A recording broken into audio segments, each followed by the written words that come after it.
Okay, I think we can get started now. Hmm. Um, mhm.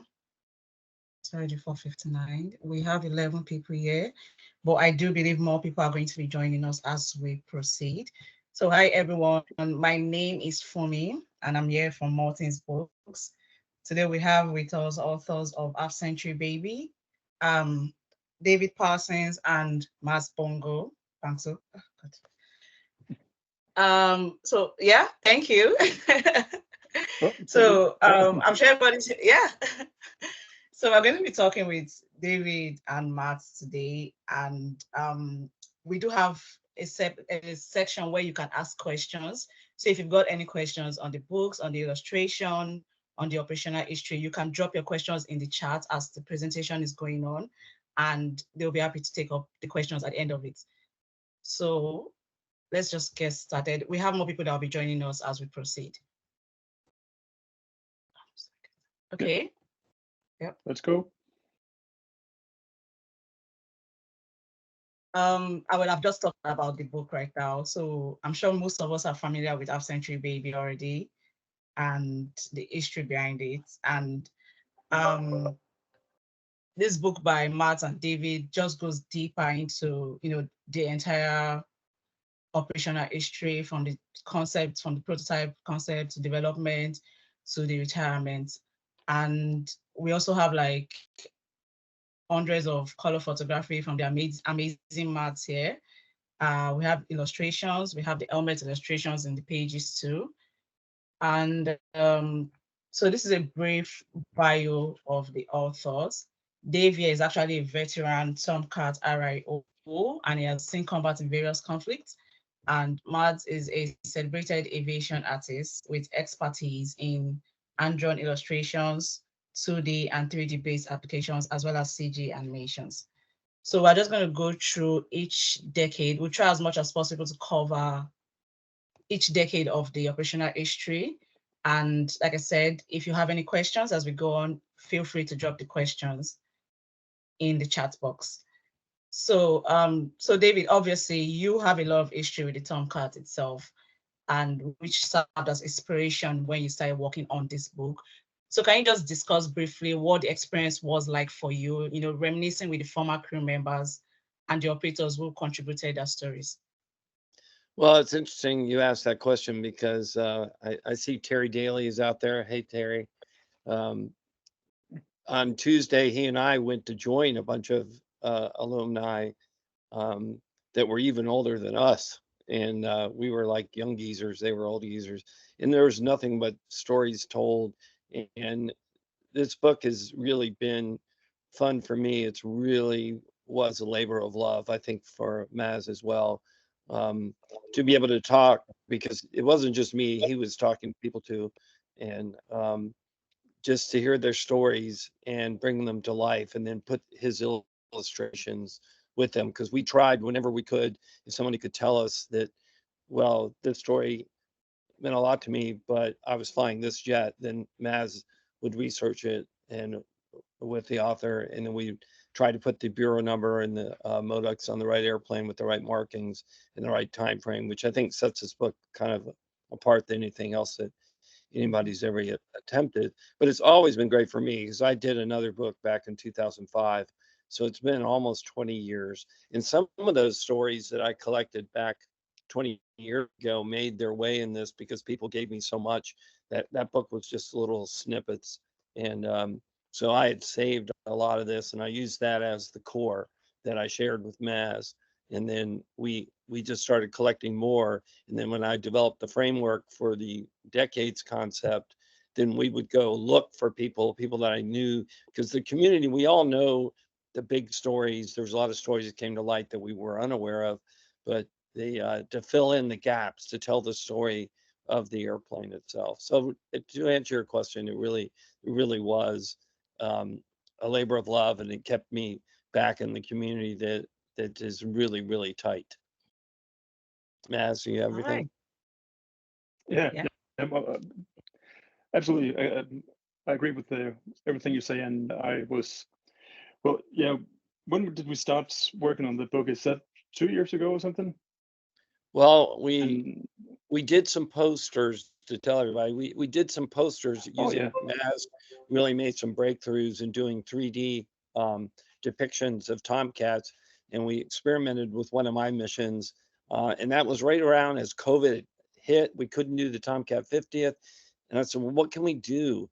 And as we put a few out, Morton's was aware, and I'll let Mads take over. They contacted Maz and said, these are really cool. These would look good in a book. So, and I think that was January, somewhere around there in 2021 was. yeah, Right. yeah, I think so. Yeah, yeah, it was something like that.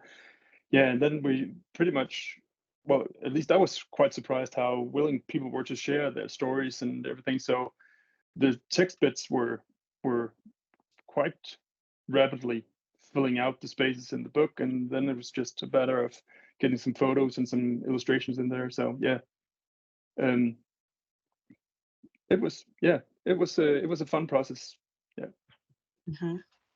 And whenever David, do got you? really good, Okay, I go got a on. really good story, I would Okay. send it immediately to Maz to look at so he could start illustrating. And he got pretty excited about the stories. Oh yeah, indeed. Yeah, very much so. Do you have any like personal favorite stories of your own? Well, I put them in the book. So if you read the book, Go buy the book. some of my, it's funny. I was the first TARPS trained on the East Coast with Chris Anderson was my pilot, and Mhm. we went in through with Hoser, Joe Satrapa, who figures prominently in the book and in several places, even in the memory part. And we a lot of my most memorable missions were these really long, either really dangerous TARPS missions like over Iraq, or the really long one I did against the Kinder cruiser, which was a 1,200 nautical mile mission that ended up with Chuck Hunter and I all by ourselves. Everybody had turned back. They were all going to try to surprise the Soviet cruiser during the height of the Cold War, translating the English Channel in the fog. And everybody turned back but us. And I said, we can't go back without the pictures.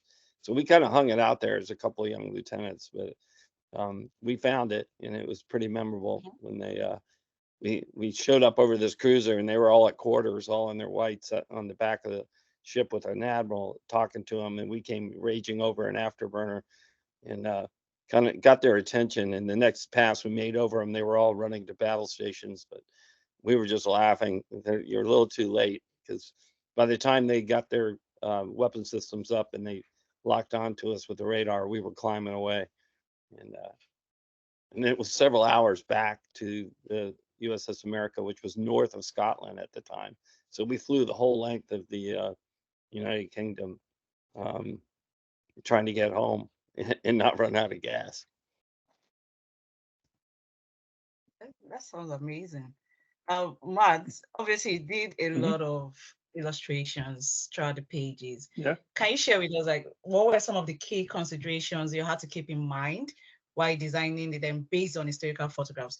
Because for instance, we have a very close, we have the first prototypes, and if you are comparing Yeah. the historical photographs, it's very close. Like I'm very impressed by the level of detail that went into it.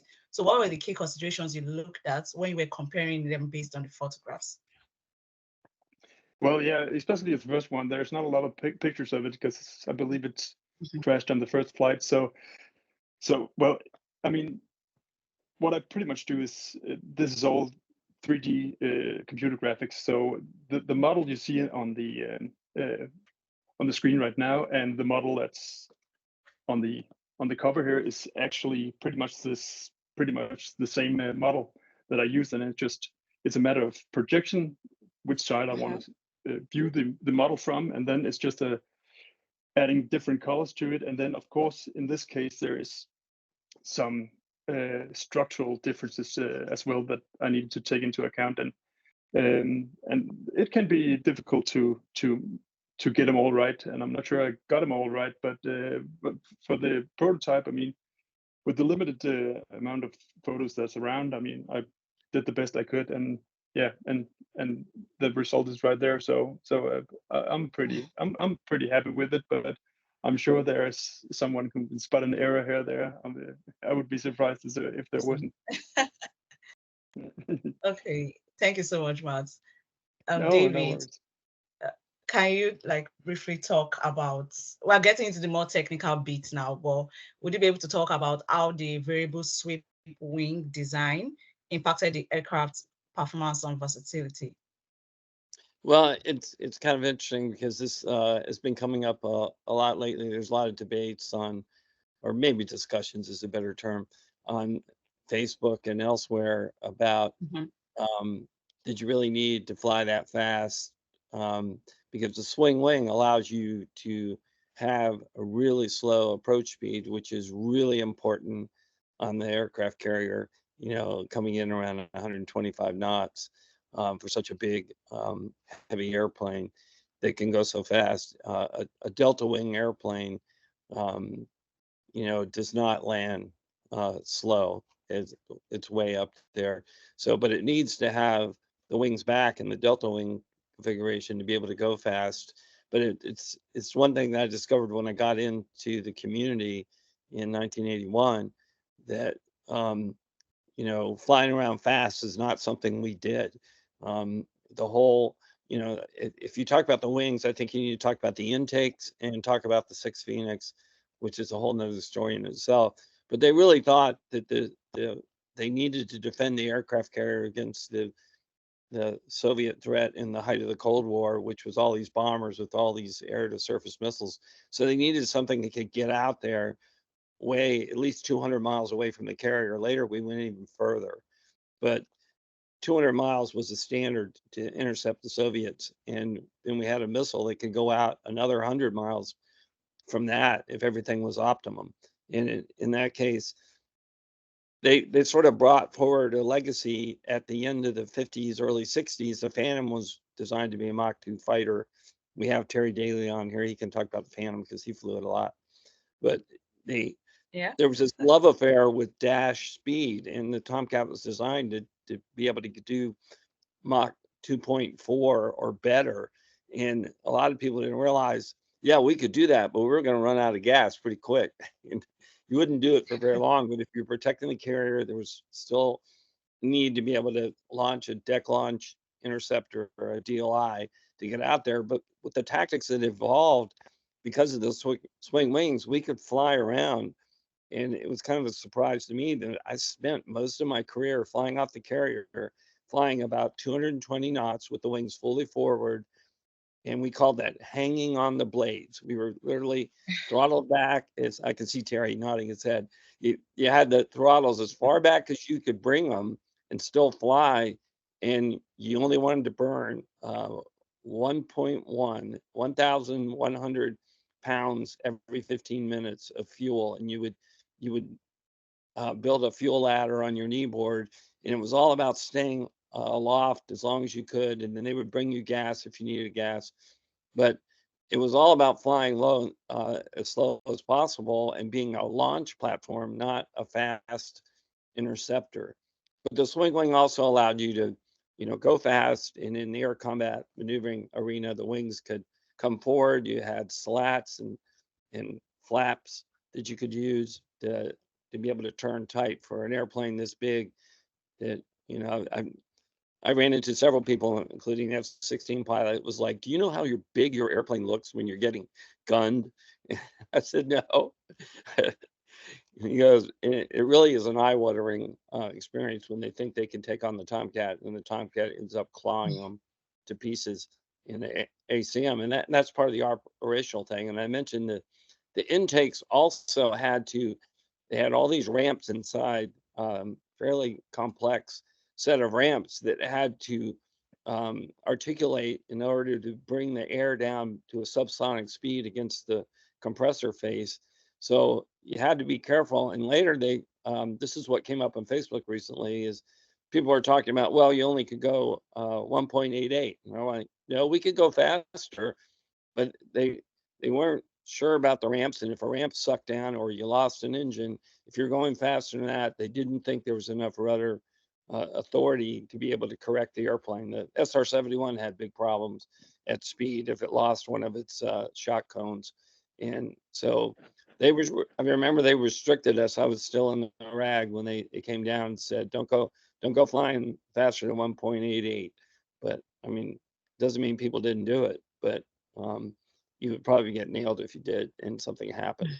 But they're fairly complex. But you know, if we had problems, there was a, I'm going to look and see what Terry says to this. There was an old saying that, you know, if the ramps don't, you checked them on deck, but if they didn't do right, you stow and go.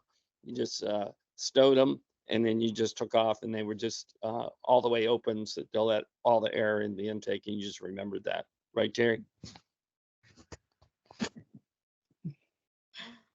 All right.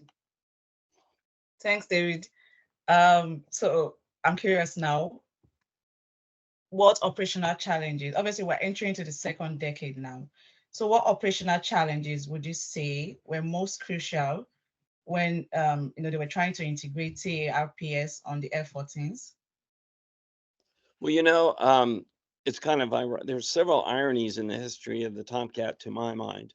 And one of them was you designed this fleet air defense fighter that never, it's almost like a strategic missile situation where you don't really want to have to do that, because if you were firing all those Phoenix at Soviet bombers, they had nuclear warheads. It means we would be in a nuclear war, and nobody wanted to go there. But it was a good strategic deterrent. And we practiced it ad nauseum, but we never really had to do it, which is kind of ironic. But the big irony to me is the combat baptism, except for 1981, we shot down 2 Libyans, but that was sort of an anomaly. The first combat baptism, except for the Iranians, because they got into it probably before we did, by all accounts. The irony is the U.S. Navy's combat experience for the better part of a decade was all in TARPs, where we had to fly these TARPs missions over Lebanon every day, supersonic, same way, about the same time, with everybody knowing you're coming up the Bekaa Valley. And they were flying supersonic. They never had a Tomcat get damaged. But when I first joined the community, they said, well, don't worry, you'll never go over the beach because you're too big, you're too vulnerable, that you don't have enough DECM to protect yourselves. And then the first thing we knew it, you know, somebody, I guess, forgot to tell the admiral, and they were going up there every day. And that was 3 different air wings, all had their baptism of fire, VF-32, VF-31, and VF-143. And there's actually pictures of taken by the wingman TARPS airplane of a missile coming up behind his lead and just falling short. It couldn't catch it. The Tomcat was still, with that big TARP spot, you could probably get about 1.1, but the Tomcat down below 10,000 feet really accelerated like a scalded cat. They didn't let us do ACM below 10. Sometimes you can get a waiver to 5, but Paul Miles really, he talks about that a little bit in the book, but the airplane was really efficient, and the ramps were really efficient, and you had this ram effect down below 10,000 feet, and the airplanes they're one of the fastest airplanes down low. They're right up there with the F-111, which shared the same engine and had swept wings as well. Almost became our fleet air defense fighter. But the Tomcat was a scalded cat, and it was doing TARPs all the way to the end of its career. And that was its longest continuous combat until we started getting the Lantern Pod in 1996. That's where the action was if you're going to fly feet dry.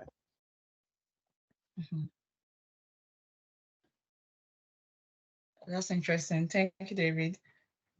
So Matt, I want to ask you, obviously you guys started working on the book such a long time ago. You had about 2 years on it. So how did you you had to do all these illustrations based on, you know, aircraft that are very complex. They have a lot of parts to them.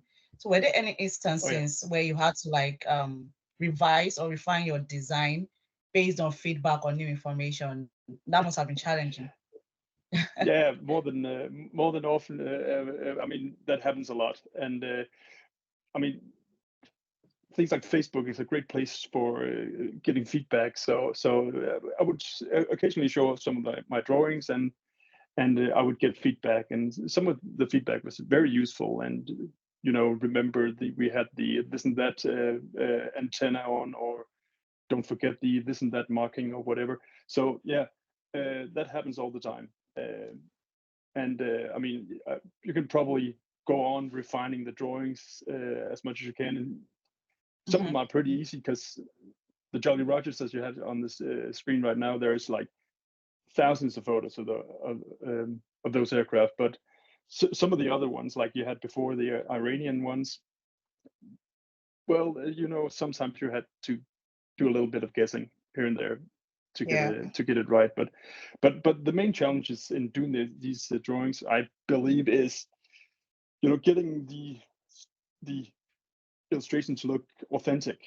I can't just use the same weathering in every illustration. It will just look like a replica of the same aircraft over and over with different colors on it. So getting the sort of the weathering to look like this aircraft have been at sea, or this aircraft been at war, or it's a new aircraft that just rolled off the production line. That's what I consider being the greatest challenge in doing drawings. And I think that's what makes what sets drawings apart from just the standard generic illustration, is that when you can sort of illustrate more than just the markings and the panel lines, when you sort of tell a little bit of a story in each illustration. That's what I've been trying to do. But well, yeah. Also, that's difficult at times, because there's a lot of considerations in going into doing something like that. I mean, different colors, different weather in different ways. The Tomcats clearly started off in the gull gray paint scheme, as you can see right here, and switched to the tactical paint scheme in the early 80s, and they weathered completely differently. So it's pretty much two different techniques when doing one or the other. Yeah. Well, I mean, it's good that you got a lot of help and support from the community. I mean, that was really helpful. Yeah. The support has been out of this world. But would you say, like, getting the Iranian, the color schemes right for the Iranian aircraft were the most challenging parts?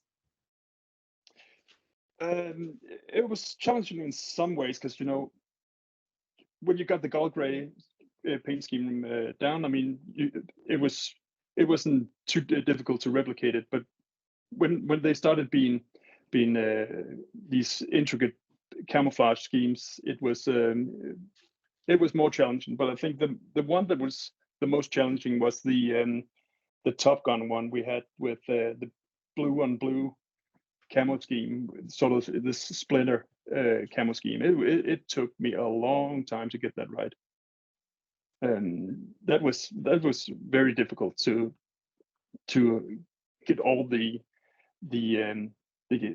schemes right and in the right place and with the right angles and everything. But yeah, but what you got on the screen right here is clearly in the tactical paint scheme, and it sort of became routine, because there's a lot to choose from on that one. All right. Thank you, Matt. So I'd just like to make a quick announcement for everyone on the webinar now. We do have a special offer for everyone currently in attendance. So if you want to get another copy of, a copy of Half Century Baby, you can use the code 30 off HCB within the next 48 hours to save 30% off. So this is just a special offer for everyone currently on the webinar. And now we'll just talk more about the third decade of the operational history of the F-14. So obviously, the aircraft has been very, very influential, both to, civilians and people that were in the military. So David, how do you think the F-14 Tomcat continues to shape, modern naval aviation tactics and strategies? It's funny you asked that question. It's almost like you were with me this week, because I had the luncheon Tuesday with all the old fighter guys, And then yesterday I had a lunch in Virginia Beach area with the Air Wing commander who was just returning off the first deployment of the USS Gerald Ford. And I asked that question of him about some of the things that we developed in the Tomcat community and brought forward. And interesting enough, you know, most people in the community said, we don't do vector logic anymore. We don't defend the carrier anymore. No, who would attack us? Well, the Houthis, I guess, didn't hear that. So they've been attacking. And he said that all that stuff they had to dust off the books and ask people, hey, how did we do that? How did we get all that gas in the air? And so that was an interesting discussion with him about that. But then he said also that another thing that the Tomcat community instituted in that decade of the 90s was the FAC-A mission. And that was after the Tomcat was being, half the squadrons went away. We were trying to get Lantern on the Tomcat, but an enterprising young junior officer went out and went through the Marine Corps' program for Forward Air Control Airborne. They call it FAC-A. And they were doing that in their Hornets, 2-seat Hornets. And he thought that the Tomcat would be good for that, but nobody supported him except the CO said, yeah, go ahead and go out and do that. And he brought it back and he got enough of a following that air crews started training, and it was a beautiful synergy with this Lantern pod because you don't really need the Lantern pod per se, but if you do, it's even better. And the FAC-A mission is basically controlling all the assets. You're like the quarterback in the air, and that became a huge thing for the Tomcat community. And by the late 90s, over Bosnia, Kosovo, the Tomcats were like the King Kong FAC-A air crew. I had an Air Force F-16 guy tell me, and a Navy Hornet guy, that when they were coming off the tanker, they would listen to assignments and then they'd wait to check in so they knew they were getting a Tomcat crew controlling them, because they knew they would go do some good work with the Tomcat crew, and they didn't want to use anybody else but Tomcat guys. And I asked the CAG about that, and I said, has that carried forward into the F-18F? He goes, not only has it carried forward, we now want every single air crew to be FAC-A qualified. And that goes right back to the Tomcat community and some very young guys, lieutenants, they got that. When everybody wanted to see the Tomcat go away, that's the ultimate irony, is its combat legacy in the U.S. Navy is as a precision strike bomber and in the FAC-A role.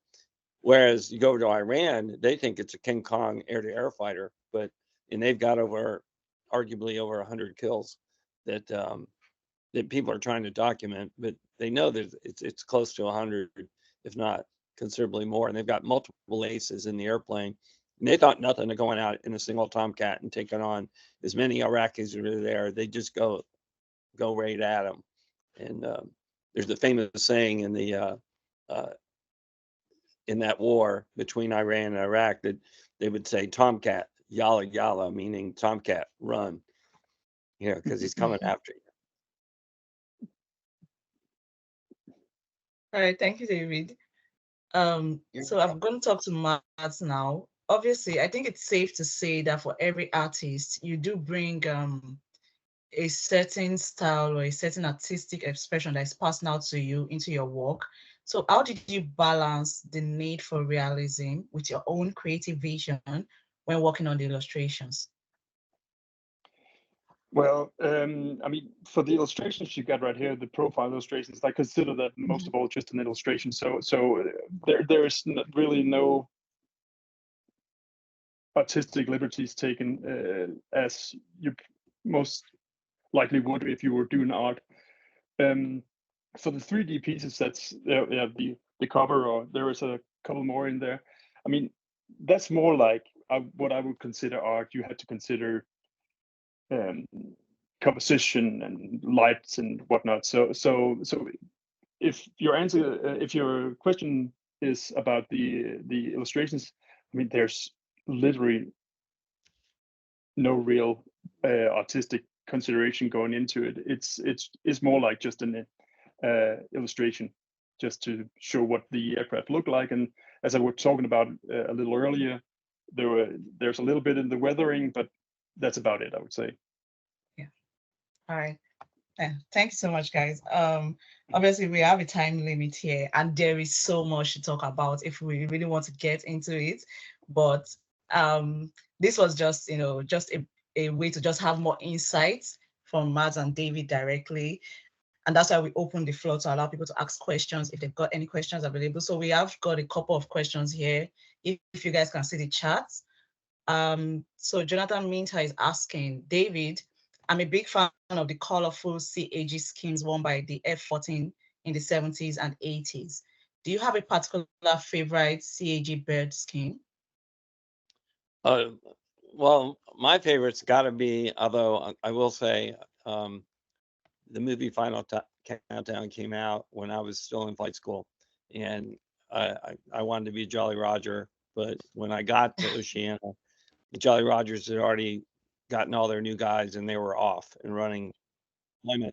But I happened to just show up at the RAG when VF-102 was transitioning, and they grabbed me, and it became known that before I was a photographer, I was an artist. So the CEO was in my transition class, and one day he had seen some artwork I did on T-shirts. He said, "Could you come up with a design for VF-102 for us?" And so I went home and I did a painting of it and gave it to him, and that became the markings of VF-102. So that's one of the first pictures you have in this presentation is of those markings, and that always has a fond place in my heart whenever I see that. Good to know. Okay, I've got another question here that says, was the wing anhedral a constant regardless of the bird being on the ground or flying, or did it change a bit when flying?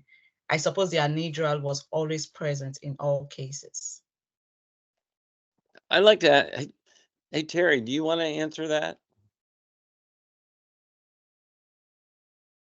I think you're on mute. Let me just unmute him.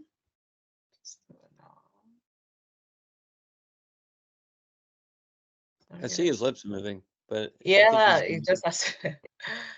I'm trying to unmute him. Let me just. He might have to do it on his end.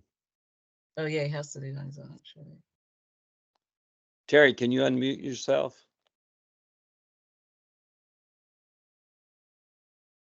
Okay, he has to do it on his own. Yeah. Well, I'll say that, the way to get the best burn rate is to have the wings forward and hang on the blades, like we said. But when the wings start programming back, your angle of attack is going to increase if you're not going fast enough. So, I mean, the CADC figures all this stuff out if you're an auto, but you are going to burn more if you're increasing your angle of attack. I think that's the simplest answer. Would you agree with that, Terry? I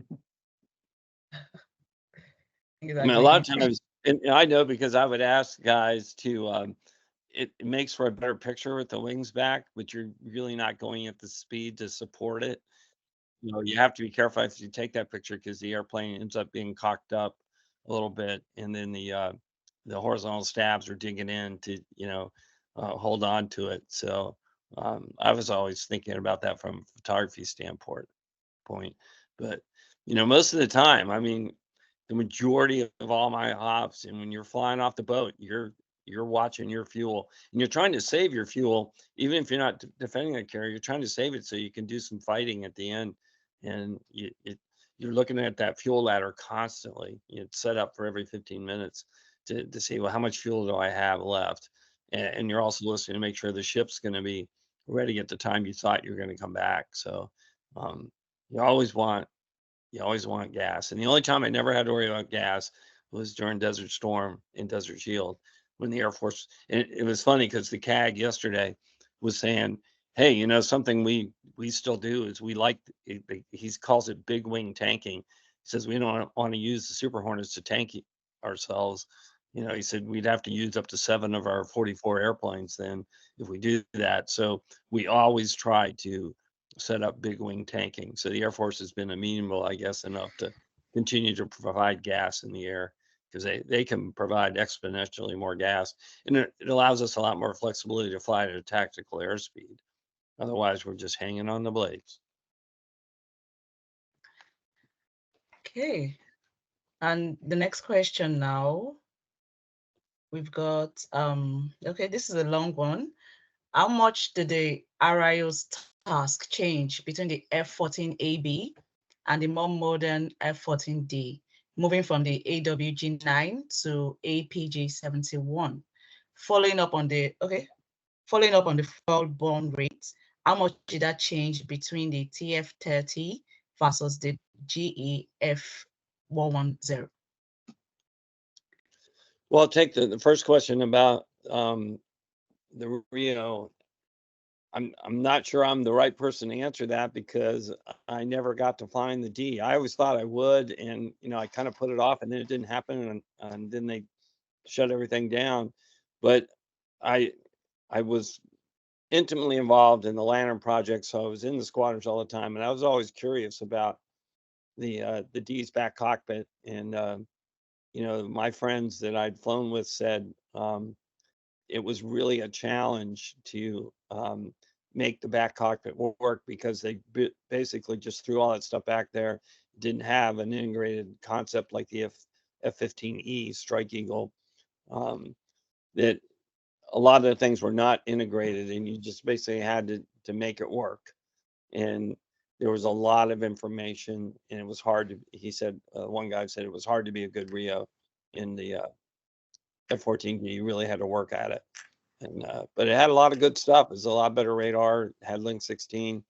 But I never flew it, so I'm not the right person to answer that. But we'll take that on for volume 2. Well, that's a good thing to have some guys talk about that flew both. And the second question was what? Unmuting yourself again. I think I've just made you presenter. No, that's just what was the second question? It was about the TF-30. Okay, so the second question was following up on the fuel burn rate. How much did that change between the TF-30 versus the GE F-110? Well, one thing I want to say about that is the Tomcat was always supposed to have a big engine like that. It was the F-401, a Pratt & Whitney product that they had developmental problems with. So the TF-30 was supposed to be an interim engine, but that interim engine was there for the majority of the career when there was still A's operating at the end. But it took them a while to get an alternative engine that was developed from the B-1's engine. The F-101 became the derivative fighter engine, and then that became the F-110 for the Tomcat. But I remember when I came back in 1989 to the fleet, that was the first time I got to fly in what was called an A+ at that time. And I remember the first time I went down the runway, and usually the Rio calls, off the peg that you're moving, and calls speeds for, the nose wheel steering and lift off. And the acceleration was so fast that all I was saying, holy S. That's all that came out of my mouth. And I was just thrown back into the seat. It just had so much power that it was just incredible. And but I never flew it in the fleet. I flew it at VF-101, but never flew it in the fleet. So I never had a chance to look at the burn rates on that. We'd have to ask a guy that had flown or a lady that had flown the D to ask them that to give you a really cogent answer. Okay. So we've got a question from Richard here that says, how would the aircraft know where the carrier would be at the end of the mission? For example, grid squares. We don't use grid squares, but the Tomcat had an INS. So if your INS was still up, you knew where you launched, and they would tell you what the PIM, the point of intended movement, where the ship was supposed to be. It doesn't mean it was going to be there. It was where they sort of planned for it to be. And you would always, if you were operating nearby, you'd want to use your radar, and every once in a while you'd sneak a peek and look and say, okay, carrier's still over there. We operate, most of my career was Cold War, so we operated MCOM, and the carrier has a TAC hand of its own. So if that was operating like in CQ time, you could find the carrier pretty easily, because it's just like finding a base. I had the TAC hand going, but most of my career, the ship was not talking. But the E2 would give you a vector. When it was time for you to come back, you check in with the E2, and the E2 would tell you where to go. And then there were procedures, MCOM procedures for recovery. And I personally never had a hard time finding the carrier. Usually you look for, I'm looking at Terry's face now, you look for wherever the rain clouds are, that's where the carrier is going to be, under there. So, because it's always looking for the wind. So it's down there, and you know when you're coming back that it's going for that cloud where the rain is, because that's where the wind's coming from. And it's going to make it more difficult for recovery, but that's just the way it is. But okay, thank you. So we've got another question from Mark here. He's asking, were the wings left in autopilot for BFM, or did the pilots commonly switch to manual for low speed turns? I'm going to look at Terry too for that, because some of that's pilot's preference. And I'll tell you 2 stories on that. When I came back in '89, that was the heyday of Dale Snodgrass, Flash Gordon, Okie Nance, and Joseph Trappa. And they all were called the masters of spank. And for them to get into a 1v1 fight, they sort of violated NATOPS in a lot of ways. We talked about this at the luncheon on Tuesday, with Frank Bosio was talking about this, is, you did everything you could to give yourself the advantage. And that included manually putting the wings forward, because if you have the wings manually forward, if you're slow enough, because you could always put the wings aft of where the CADs thought they ought to be, but it would never let you put them forward to where it ought to be. So you had to be at the right speeds in the right band. And so once they're forward, you could put the flaps down, but you couldn't if the wings had programmed aft at all. You could really do some damage. And but all 4 of those guys were going up against the Langley F-15s all the time, and they'd get them into what they call the phone booth, and they would just go for guns. They wouldn't even try to get missiles. They would just go for the throat. They'd have the big boys down, which is what they call the flaps. And so they were not using auto, but any other time you could have them in auto, and then the CADC would put them where it thought they ought to be.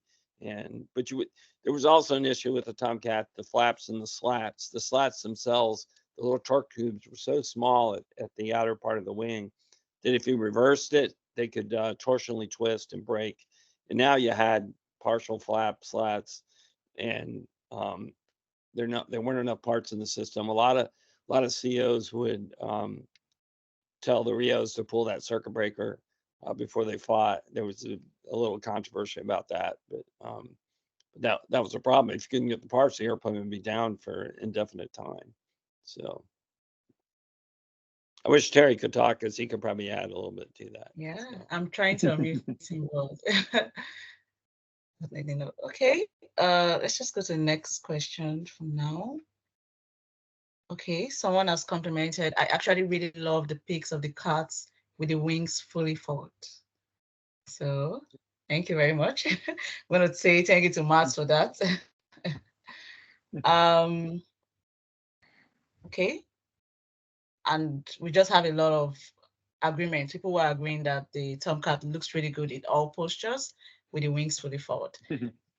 And someone is asking again, were all crews trained for the TAPS mission, and was navigation a challenge on log missions over the sea? I think we always thought, time frame in the community, GPS was just sort of a twinkle in somebody's eye, and I actually flew with a box. It was a big box. It was like as big as a DVD player, in the summer of 1991. But at sea, navigation is an issue, and you're always watching your INS, because the Tomcat had a phenomena called runaway winds, where it would just the winds would just go crazy, and you'd have to shut it down and fly around in just the basic platform AHRS. But usually the INS, you always had to be watching it. It drift like all of them do. GPS takes that away, but I never flew with GPS. But we were always looking for, the Tomcat had multiple things you could do. TACAN was the easiest, that if you programmed in a TACAN, that you could ask the airplane where it thought it was, and then it would tell you what the difference was, where it really was. And I know going up to Iraq was the biggest challenge of, I'd be on a TARPS mission and they wanted this picture of a certain place, but by the time I got 200 miles inside Iraq, I drifted 10 miles or more.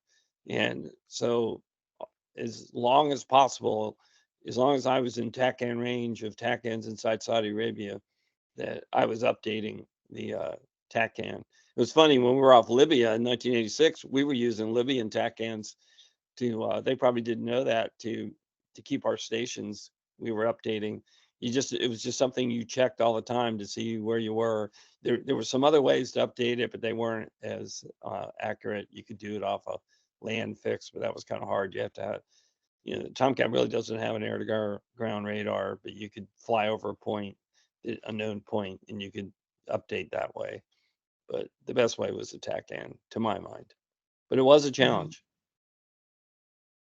And I also say, I always had to tell the intelligence specialists, if the TARPS film actually printed the lat long where the picture was taken, and they would start looking at that, and I'd say, look, guys, my TACAN wasn't that accurate when I took that picture. So I'd have to debrief them of, I said, that's a starting point that you start looking around, but that's probably not, don't use that lat long right off the film. The smarter ones knew how to mensurate. They'd look for a point, and then they'd figure out where the thing really was. But that was an issue sometimes. Awesome. Thank you, David. So I think I've got the last question here from Mark. He says, how quickly did it become apparent that the AGM 554 was not such a fantastic long-range missile as the range might suggest? I understand it was commonly used around 30 miles, but at what, $1 million a pop? I guess not many were fired in testing against maneuvering targets.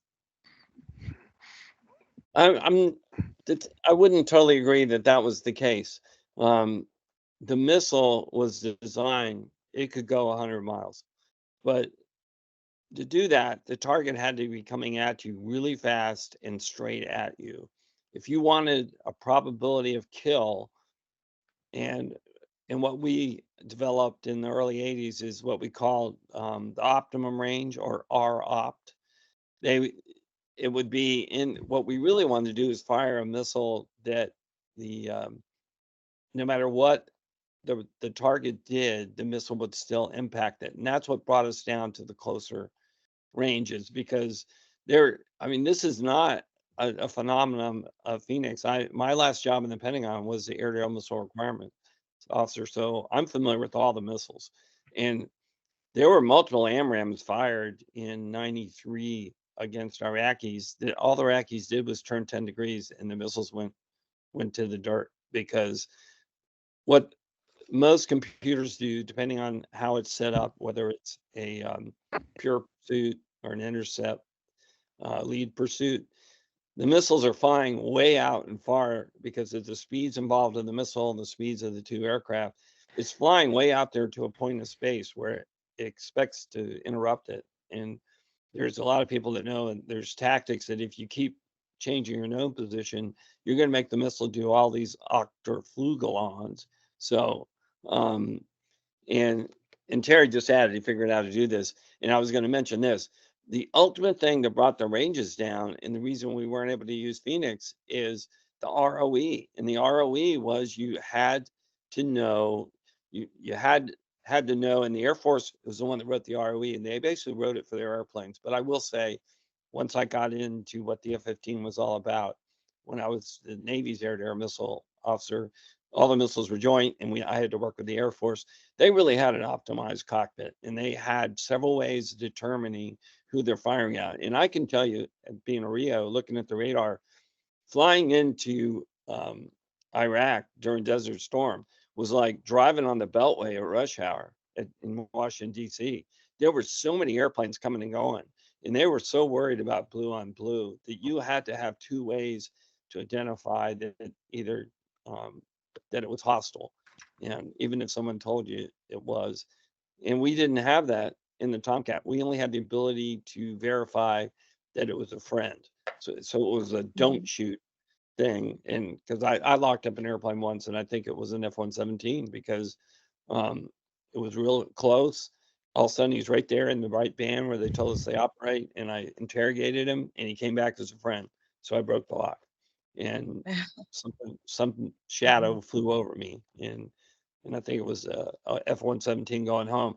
But we argued for special lanes and all sorts of stuff, but they just operationally, the long range missile, and I was one of the ones that put the follow on the AAAM,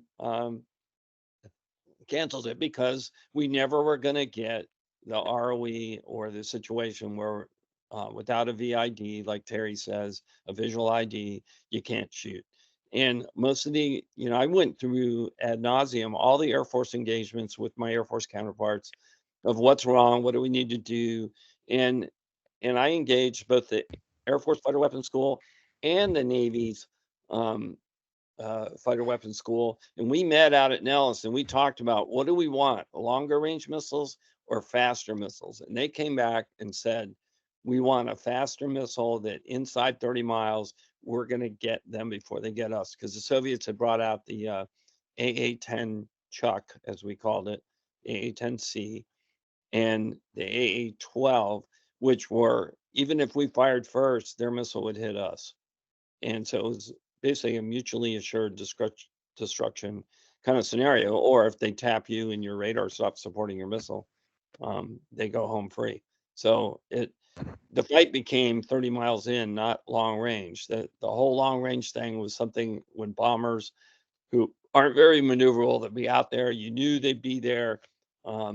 They're not going anywhere. They're coming at the carrier. So the Phoenix was designed for that scenario. It did have ACM modes. It basically would be very careful in a fight. If it came off what we call ACM active, I mean, it basically was a launch and leave weapon. And a lot of people said, yeah, I'm going to put that out in a fight and let's see what they do. When that big old thing comes at you with the missile burning all the way in. So does that answer your question? Yeah, I think so.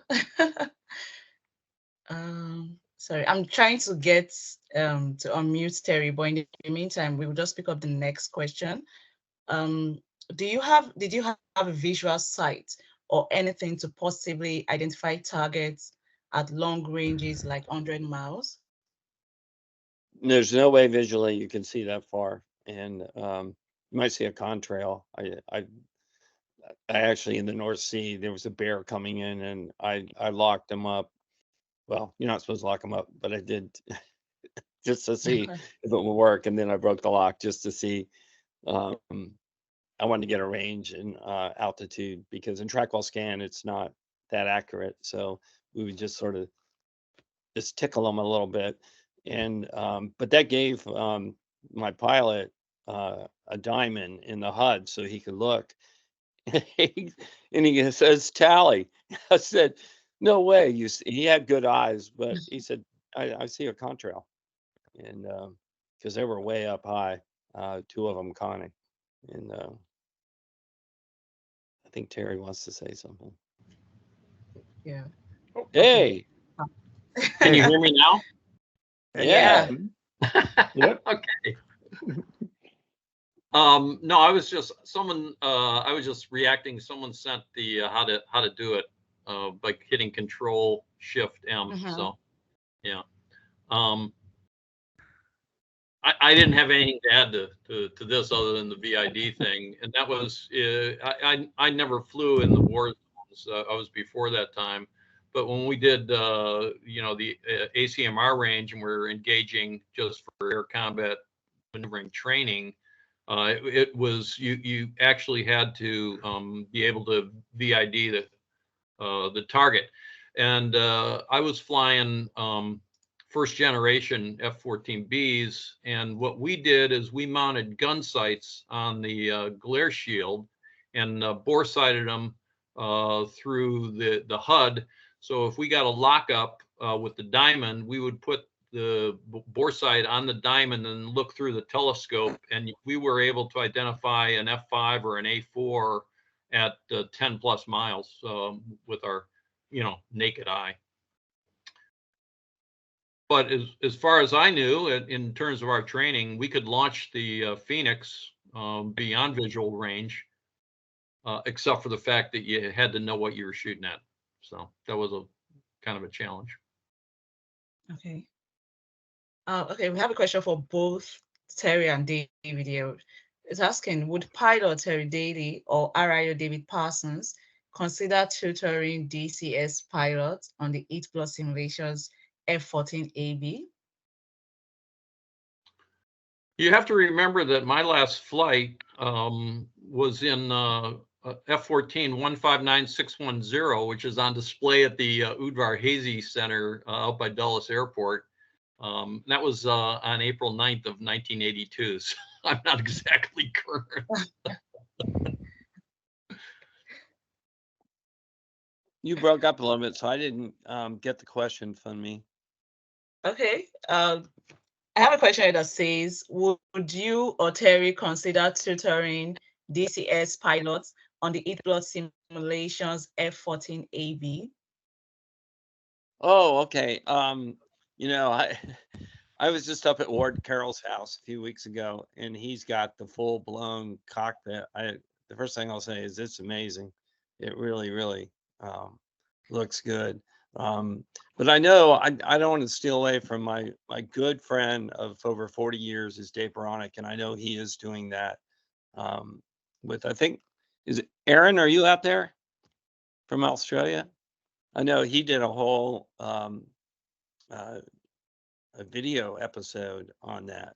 So there are guys, Oki Nance is involved, Dave Baronic's involved, and I think Ward is too. I mean, Ward had a full up Tomcat cockpit, and I flew it, and I thought I was sweating like I was in the real airplane.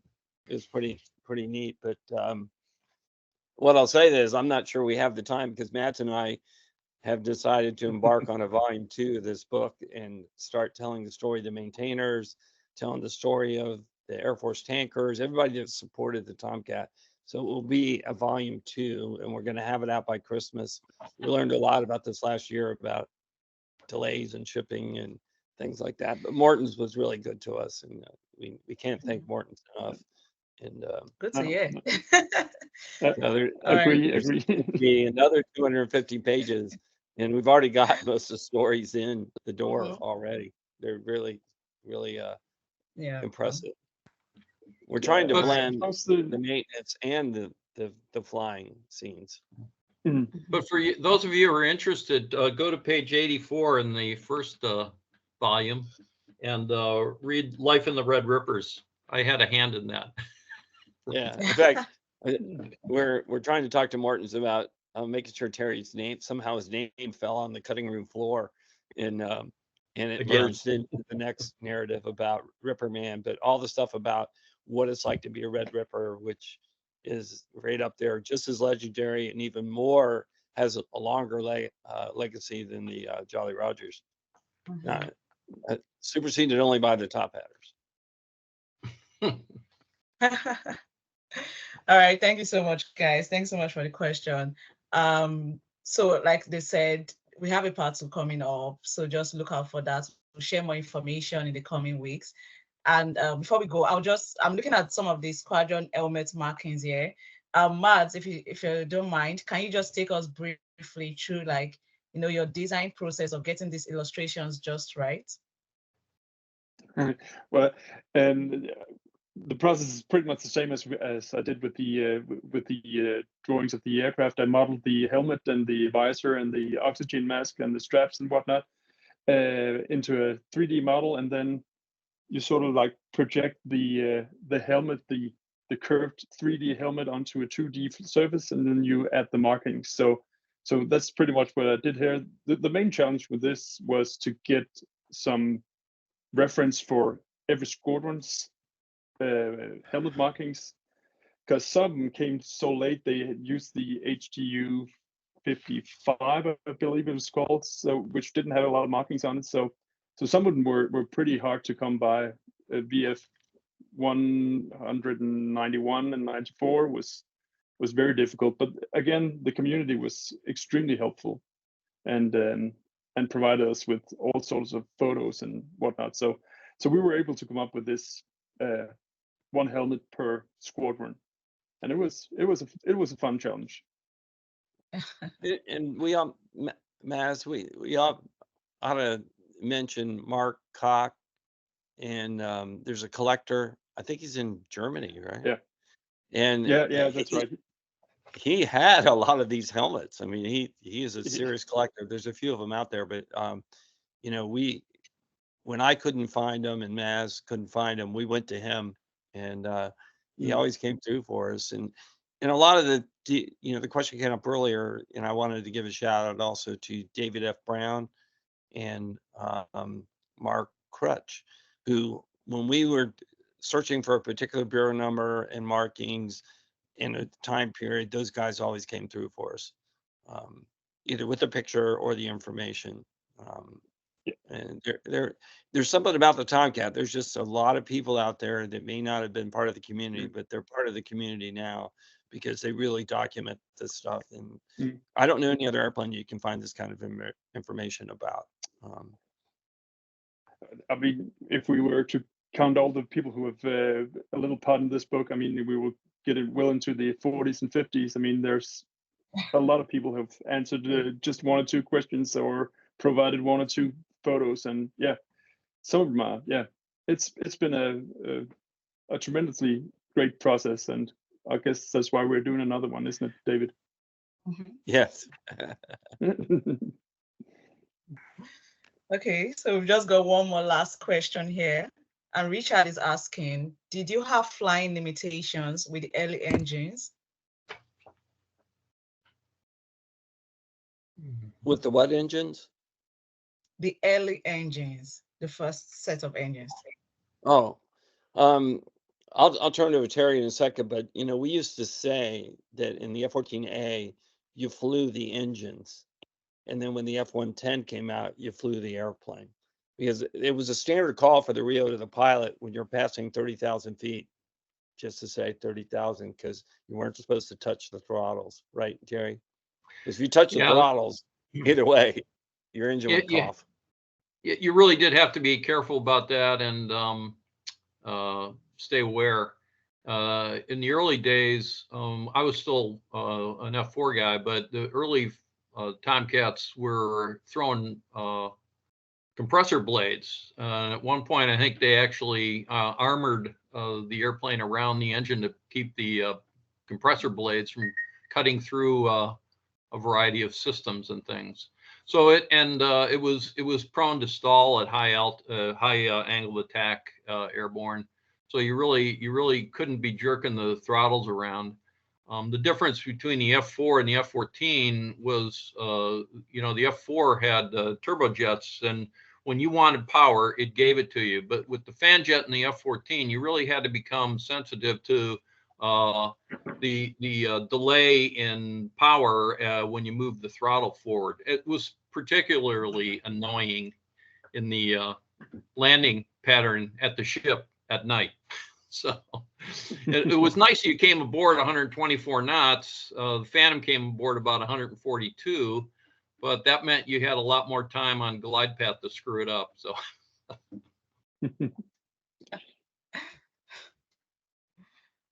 All right, thanks so much, guys. I think we have gone way above time, but I do hope everyone enjoyed themselves. And yeah, remember, if you want to buy a copy of half century baby, you can use the discount code 30 of HCB. It's only valid within the next 48 hours. And it's just a special offer for people who are in this webinar. And at the same time, remember, we have another, the part 2 of half century baby, so to speak, is coming out very soon. Matt and David are hard at work at it, so we can all look forward to that. Once again, thank you so much, everyone, for joining. And I do hope everyone has a good evening. Cheers. Thank you, Cheers. Matt. Thank you. David. Cheers. Thank you, Terry. Thanks for Yes, including guys. me. It was great. Thanks, hey, Joe, Mads. Hey, Keep thanks your for knots joining. up, Did boys. you? Yeah. And Ray, if you're out there, you just ask the question if you were to share a story for part 2. I think your best bet is to drop David a line. Yeah, just go on Facebook, or you can find us. I hope you heard All that. right. Well, All right. Yeah. thank Bye, you very guys. much. Bye.